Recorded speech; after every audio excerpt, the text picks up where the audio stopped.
This is not history to be forgotten. This is the survival code of Vietnamese military strategy. The same code Israeli minds are desperate to crack for the next 30 years.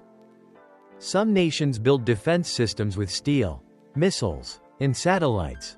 But there is a nation that builds its defense with the eyes. Not eyes of anger. Not eyes of fear. But eyes of observation. When a nation reaches the level where every citizen is a living sensor. When information flows without devices. As precise as blood through veins. When the enemy enters without knowing they were seen the moment they stepped through the village gate. That is no longer a war of weapons. That is cognitive warfare. Open your phone contacts. You believe you have a strong password. 2-layer security. You believe no one truly knows what you're thinking. But ask yourself, are you truly protected? Or are you just being watched by systems you cannot see? In the 21st century, they talk about big data. About AI. About behavioral algorithms. But centuries ago, Die Viet possessed an intelligence system more sophisticated than any algorithm. Not with machines. But with humans. Do you think you are living privately? Or are you lying in the middle of a massive observation web? The invaders of the past entered with the confidence of those with maps, professional spies, and gold for bribes. They believed information was a commodity to be traded. They were wrong. Because they weren't facing an army. They were facing an ecosystem. An old woman selling tea by the ferry. A woodcutter carrying firewood. A child herding buffalo by the riverbank. None wore uniforms. But all were sensors. No radio waves needed. No electronic encryption. News traveled by a glance. A slight nod. A purposeful silence. When a troop of enemy soldiers passed through a village, they saw only normalcy. But that normalcy was the perfect camouflage. A pillar of kitchen smoke rising higher than usual could be a signal. A lullaby sung off-beat could contain a code. A child running faster than normal could be carrying intelligence. This system cannot be hacked. Because it does not exist on a device. It exists in loyalty. The most dangerous thing for the invader was not the spear. It was not knowing they had been watched from the very beginning. They did not fear what they saw. They feared what was watching them. The romance of this strategy lies in the intersection of the mundane and the extraordinary. An old woman pouring tea, that act could change the fate of the battlefield. A silent farmer could lead an entire army astray. And as today, we build walls of privacy so high that no one can reach us. But in times of trouble, we don't have a single pair of eyes kind enough to see through our pain. Are you trying to speak loudly to prove you are right? Or are you calm enough to use silence to make the opponent reveal their own decay? In Vietnamese military strategy, information is not just data. It is trust. And once the people become the network, the enemy is no longer facing an army, but an entire awakened society. Are you being protected? Or are you living in a society where every gaze is indifferent? Can a cup of tea kill an entire invasion ambition? Episode 17. Imagine this. An enemy general sits at a small, roadside tea stall on the way to the capital. He is tired, but he is confident. He believes he is in control. The old woman slowly pours the tea. Her hand trembles slightly. Her voice is raspy. Your tea, sir. No one thinks this is a battlefield. But it is a battlefield. In that seemingly trivial moment, her eyes record everything. The number of soldiers with him. The condition of their armor. The tension in their breath. And the anxiety hidden behind their mask of confidence. The enemy does not defend against kindness. They only defend against spears. And that is their mistake. The strike here is not physical force. It is a cognitive strike. When an army realizes that their every move is seen through by those they despise most, their spirit begins to crack. The romance of the sound waves in this chapter is not the war drum. It is the sound of pouring tea. The sound is peaceful. But it is the death knell for arrogance. Are you looking down on the small things around you? Are you judging people based on their outward roles? Or are you deep enough to understand that the quietest person might be the one who sees you most clearly? A family with many members but no soul is when we stop observing each other with sincerity and replace it with the cold scrutiny of performance. In Vietnamese strategy, intelligence is not separate from life. It is dissolved into life. Therefore, the enemy cannot tell who is a civilian and who is a soldier. And that is the pinnacle of strategy. When you don't need to hide your power, because your power has merged into the community. Do you smile because you think you've fooled the world? Or because you know that truth exists in the simplest things? A cup of tea, a glance, an awakened community. That is enough to shake an empire.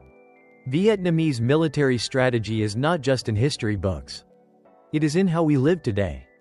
When every citizen becomes a sensor cell. When the community does not just exist but observes, protects, and trusts one another.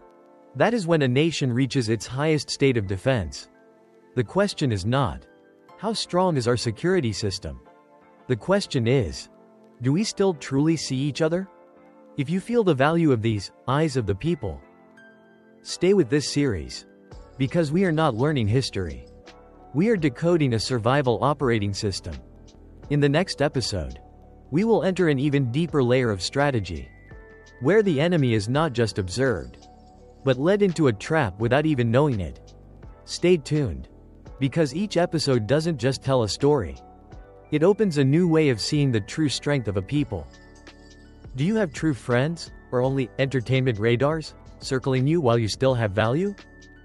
Episode 18. Do you have true friends? Or do you only have people who appear when you are happy and successful, only to vanish as if they never existed when you stumble? In the system of Die Viet, a friend is not someone to talk to just to ease your boredom. A friend is someone who shares the same survival frequency. There, people's intelligence is not a profession. It is an instinct. A boatman leading enemy ships into a field of stakes does not do it for money. They weren't trained by a military academy. They didn't receive orders via encrypted radio. They do it because they belong to that land. They know every current. They know when the tide rises. They know when the stakes will be exposed. And they accept the role of a fool, even a coward, to lead the enemy to the place where their fate has already been decided. This is a complete reversal of the concept of power. The world teaches you, he who holds information is strong. But Die Viet teaches a deeper lesson. He who holds the trust of those providing the information is invincible. A network does not operate on rewards. It operates on cohesion. When every citizen feels they are part of a shared destiny, they don't need to be ordered to act rightly. And that is what every professional spy agency fears most. Because you can buy a spy, but you cannot buy a community. The ruthless romance lies here. The enemy always feels served, guided, informed. But in reality, they are being escorted. Not by chains, but by the loyalty of the people they despise most. They think they are in control, but they are being led. In modern society, we build contact lists full of powerful names. We connect to increase opportunities. But when a crisis hits, how many of them actually stand guard for you? Die Viet did not build networking. They built belonging. Not connections of interest, but connections of destiny. When a boatman risks his life to lure enemy ships into a trap, he knows well that if he fails, he has no chance of survival. But he is not alone. He is a link in a system backed by an entire nation. And as today, we smile a lot. But is that the smile of connection or the smile of defense? We observe each other to compare, to measure, to compete, not to protect. This question might make you uncomfortable. Are you trying to build a contact list full of powerful names? Or do you belong to a network of souls, ready to stand guard for each other in the dark of night? And deeper still, do you smile because you think you control the information? Or because you are beginning to realize you are surrounded by the judgmental silence of those you once considered invisible? In the system of Die Viet, no one is invisible. Every person is a sensor. Every heart is a transmission point. And when trust is strong enough, an entire army can be defeated. before they even understand what is happening. Do you dare to step into the eye of a psychological storm to reclaim control of the game? Episode 19. The system is always the invisible third party. You shouldn't entirely blame the invading soldiers. They, too, are merely pawns in a larger architecture. The system of ambition. The system of superiority illusions. The system of cold, calculated reports. In this video, the true enemy is not the blade. It is the cognitive trap. The invaders believe in dry military reports. They believe in numbers. They believe in material force. They do not believe in silence. And that is their fatal strategic error. The people of Die Viet erected an invisible force around the enemy. Perfect isolation. When every citizen is a radar, the enemy walks in a space where every piece of information they receive is fake. But every move they make is seen as real. They think they are advancing deep. In reality, they are lost. They think they are being provided with accurate intelligence. But that information has been designed. No need for a frontal assault. One only needs to make the opponent doubt their own system. And when faith in the system collapses, even the strongest army becomes fragmented. The romance of this episode is somber yet steadfast. The image of a farmer calmly plowing the field as a massive enemy army marches by. No panic. No hostility. No overreaction. They defend themselves in a deeper way, by refusing to grant the enemy the right to exist in their minds. This is strategic spirituality. Not superstition, but emotional discipline. Because when you let hatred take over, you allow the enemy to step inside you.